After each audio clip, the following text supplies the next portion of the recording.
இந்த மாவட்டத்தின் சார்பாக இந்த மைய நூலகத்திலே நிறைவு விழா கொண்டாடி கொண்டிருக்கின்றோம். இங்க பார்த்த எல்லாமே நண்பர்கள், பெரியவர்கள், தாய்மார்கள் அத்தனை பேரும் வந்திருக்கிறீங்க. நல்ல உறவுகள் தான். உறவுகள் தான் எப்பயுமே முக்கியம். உறவுகள், நட்பு எவ்வளோ இனிமையானது. அப்பா, அம்மா, தாத்தா, பாட்டி, நண்பர்கள் எல்லாரையும் நேசிக்கணும். நேசிப்பது தான் நம்முடைய வாழ்க்கையே இருக்குது. வேற என்ன, நம்ம போய் 3 வாரத்தில் இருக்கிறோம், சம்பாதிக்கிறோம், நட்புகளோடு இருக்கணும், உறவுகளோடு இருக்கணும்ன்றது தான் நம்முடைய வாழ்க்கையினுடைய வரலாறு. ஒரு மகாபாரதத்தில் ஒரு கதை ஒன்று சொல்றேன், ஒரு நிகழ்வு ஒன்று சொல்றேன். நம்முடைய அர்ஜுனர் அவர்கள்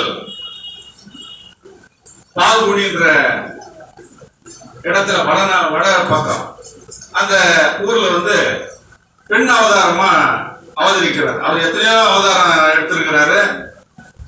ஆனா அந்த ஊர்ல போய் பெண் அவதாரமா எடுத்து வாழறாரு. அந்த நாட்டினுடைய ராஜா ஒருத்தர் இருக்காரு. அவருக்கு ஆண் பிள்ளை இல்லைன்னு ரொம்ப நாள் வருத்தம். ஆண் பிள்ளை, ஏன்னா ஆண் பிள்ளை தான் எப்பயுமே அடுத்த வாரிசா இருப்பாங்க. ஒரு குழந்தை பிறந்தது. பிறக்கும் போது அது பெண்ணாக தான் பிறந்தது. பெண்ணாக பிறந்து மிக வேதனை விட்டு அவர் என்ன செய்யறாருன்னா ஊருக்கு மறைச்சிட்டு இது ஆண் பிள்ளை தான், ஆண் பிள்ளைன்னு சொல்லி வளர்க்க ஆரம்பிச்சாரு. ஆண் மாதிரியே நடை, உடை, பாவனை எல்லாம் வச்சு அந்த பிள்ளையை வளர்க்க ஆரம்பிக்கிறாரு. அந்த பெண்ணுடைய பெயர் சித்ராங்க. சித்ராங்கதன்றத சித்ராங்கதன் அப்படின்னு ஆகி அந்த குழந்தைய வளர்க்க ஆரம்பிக்கிறார். நீண்ட நாள் அந்த குழந்தை வளருது. வளரும் போது ஒரு சமயம் அர்ஜுனனும் அந்த சித்ராங்கதனும் சந்திக்கக்கூடிய ஒரு வாய்ப்பு வந்தது. இப்ப ஆணும் பெண்ணும் சந்திச்சா என்ன ஆகும்? எல்லா இடத்துலும் நடக்கிறதா? என்ன நடக்கும்? காதல் தான் மலருது இருவருக்கும். நீ ஆம்பளையா, நீ பொம்பளையா, நான் மாறி மாறி இருக்கிறோமா அப்படின்னு சொல்லி அவர்களுக்குள் காதல் ஏற்படுகிறது. அவர்கள் திருமணம் நடத்தி வைக்கிறார்கள். திருமணம் நடக்கிறது. நடந்த பிறகு அவருக்கு ஒரு பிள்ளை பிறக்கிறது. பிள்ளை பிறந்தது அரண்மனையில வளர்கிறது. வளரும் போது அர்ஜுனர் பெண் வேஷம் போட்டார் இல்லையா, அந்த பெண் ஆபமாக இருக்கிறாரு.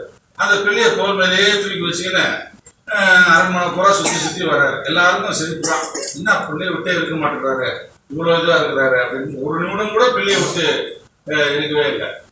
அப்போ திடீரென்று அர்ஜுனனுக்கு ஓலை விடுகிறது.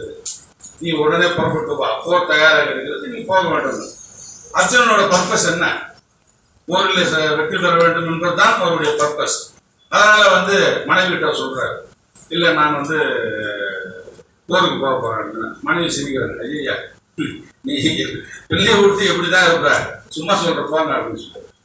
நேரம் போறாரு, மாமனார் ராஜாட்ட போறாரு. ராஜா நான் நான் போருக்கு போக போறேன்னு. அடப்பாப்பா நீ சும்மா இருப்பா, ஒரு நிமிஷம் கூட பொண்டாடி பிள்ளைய விட்டு இருக்க மாட்டேன்னு, உன்னோட இது எனக்கு தெரியாதா அப்படின்னு சொல்றாரு.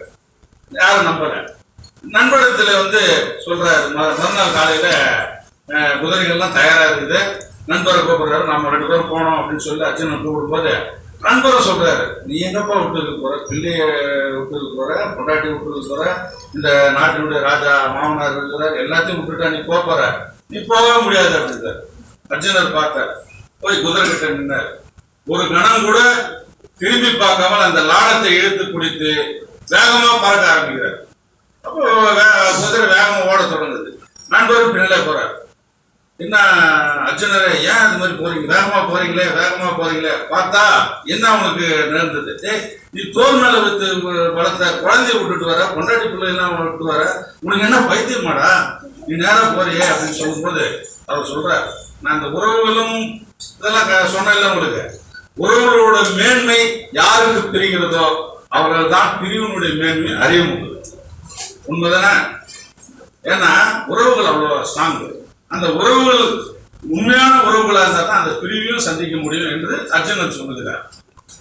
அப்படியே போயிட்டு அவர் கிளம்பி போயிட்டாரு.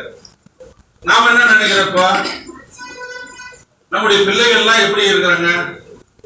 இன்னைக்கு பிள்ளைகள்ல எத்தனையோ வீட்டுல எதோ நடக்குது. நடக்கும்போது பிள்ளை சொல்லும் போது பிள்ளைகளை 13 வயசு பிள்ளைங்கள்லாம் நல்லது சொல்லி வளங்க, தைரியமா இரு, நன்றாக நட, நன்றாக போ அப்படின்னு சொல்லணும். ஒரு பெண்ணு காதலிச்சு தோல்வி அடைஞ்சா அப்பா காதலிச்சு தோல்வி அடைஞ்சா திட்டாதீங்க, போது ஒரு பஸ் போனா இன்னொரு பஸ் வரும், ஒரு காதலம் போனா இன்னொரு காதலம் வரும். அதில் ஒன்றும் மாற்றம் இல்லை. அதை மனதை மாற்றி கொண்டு வாழ்க்கையில வெற்றி பெற வேண்டும். அர்ஜுனனுக்கு எது தேவைப்பட்டது? அதனுடைய பர்பஸ். அவன் வந்து வாழ்க்கையில சண்டை போட வேண்டியதுதான் அவனுடைய பர்பஸ். அந்த பர்பஸ்க்காக அவன் போனான். வாழ்க்கையில வெற்றி தோல்வி உறவு பிரிவு சமமாக நினைவுதான் வாழ்க்கையில வெற்றி வர முடியும். அதனால் நீங்களும் வெற்றி பெற வேண்டும் என்று அனைவரும் போற்றுவோமாக. நன்றி, வணக்கம்.